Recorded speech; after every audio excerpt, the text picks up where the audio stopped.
Hello everyone, welcome to my travel vlog.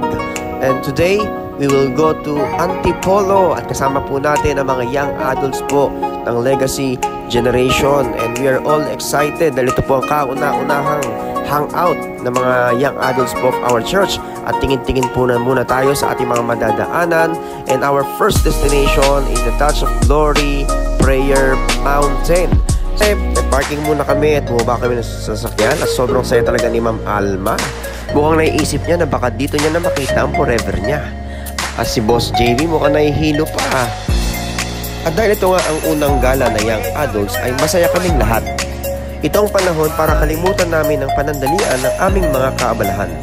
At sa wakas makakapag-relax naman. Tamang kwentuhan na may kasamang kainan at hindi mawawala ang mainit na kape sa aming agahan.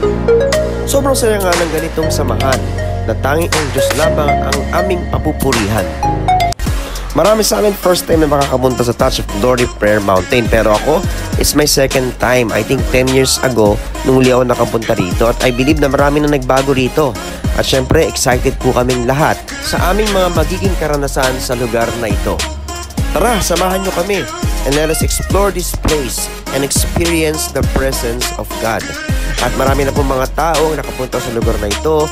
Sila po ay nanalangin, dumulog sa Panginoon at nakatanggap ng katugunan sa kanilang mga panalangin.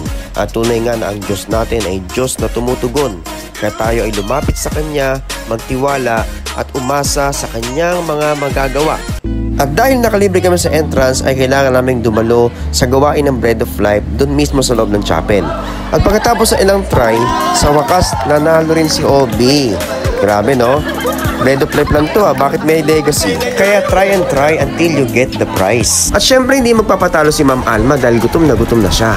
At sa wakas, nanalo rin siya. Grabe talagang saya no? Mukhang nakita niya na ang forever niya. Akalain mo nakisali lang, nanalo pa. Iba talagang tatak legacy. Tara mag-worship muna tayo.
And after the worship, it's about time for us to have an intimate relationship with God through prayer.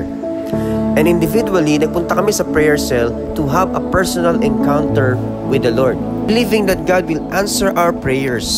And after our personal time with God, it's about time to share our experiences. Kung paano ang Diyos ay kumilos sa amin in the time of our reflection and devotion. There are times that we feel unloved, but God is still showing us that He loves us so much. Ang sarap kumain pag alam mo na ang mga kasama mo ay kaisa mo ng damdamin. Sa kabila ng mga problema at mga daing, naniniwala pa rin kami na ang Diyos ay tumutugon sa ating mga panalangin. Kaya huwag mabahala, sa Kanya ka magtiwala. Dahil ang Diyos natin ay gumagawa ng mga kamangha-mangha at mga himala. Ano pang hinihintay mo? Hakbangan mo na ang iyong pananampalataya at umasa ka sa Kanyang magagawa. At lagi mong tatandaan na sa iyong paglalakbay, Siya ang iyong gabay. Kailanman hindi Kanya pinabayaan, hindi Kanya iniwan, dahil Siya ang Diyos na ating maaasahan mula noon hanggang ngayon at magpakailan paman. Siya ay tapat sa Kanyang mga pangako, kaya kahit ikaw ay mabigo, ikaw ay Kanyang itatayo dahil Siya ay tunay na tapat sa buhay mo.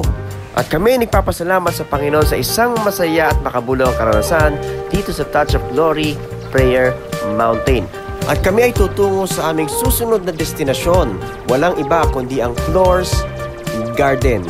Tara, samahan nyo kami and let's explore kung ano ang nasa lugar na ito. Minsan ang sarap bumalik sa pagkabata. Kasama ng mga kalaro mong gusto lang maglaro at magsaya. Pero minsan nakakalungkot ding mag-isa at walang kasama. Yung tipong iniwan ka o di kaya pinagpalit ka. Uy, si JB may naaalala na sana siya ay kasama at di ka sana nag-iisa. Okay na nga muna tayo ng balsa para makalimutan muna ang problema. Oops, Rika, baka lumubog. Kawawa naman yung balsa. Nakakatuwang isipin na ang ganitong mga lakbayin ay magbibigay ng kapahingahan at kapayapaan sa atin. At ikaw na hindi nakasama sa amin, sayang, na-miss ka namin. Ito ang karanasan na kailanman ay hindi mo na mababalikan. Ngunit pwede mong alalahanin ang mga masasayang tagpo ng ating lakbayin. At para sa ating huling destinasyon, tayo ay nasa hinulugang Taktak. At sino mag-aakala na yung nababasa ko lang noon ay mapupuntahan ko na ngayon. At dahil mag-aalas 4 na, hindi na kami pinayagang bumaba. Nakakalungkot talaga, pero okay lang. Ang mahalaga, kami ay sama-sama at masaya. O si JB talaga parang nakalabas sa lungga. Ang pagdaloy ng tubig sa talon na ito ay nagpapahiwatig ng wagas na pag-ibig ng Diyos sa iyo. At naranasan namin ito sa aming paglalakbay sa araw na ito. At bago nga kami umuwi, kailangan kami ay nakangiti. Kaya konting food trip lang muna. Habang ang aming mga kasama, ayun, namimili na. Huling-huli sa camera. Ayun ang aking asawa. Mukhang namamakyaw na, ubus na naman ang pera. Ayun si Albert at Lala. Masayang masaya kasi nakapag-date sila. Ang sarap ng kain nila, oh. Ala si Rika, ang daming dala. Wala kami ibang masambit sa araw na ito kundi salamat Panginoon dahil ang lakbay na ito ay nagdulot ng galak sa aming mga puso. Lalo nung nakita ko yung sarili ko, ay, si Coco Martin pala. Sa bagay, hindi naman nagkakalayo. Oops, walang ko kontra. Vlog ko to. Paalam na muna at hanggang sa muli. Bye-bye!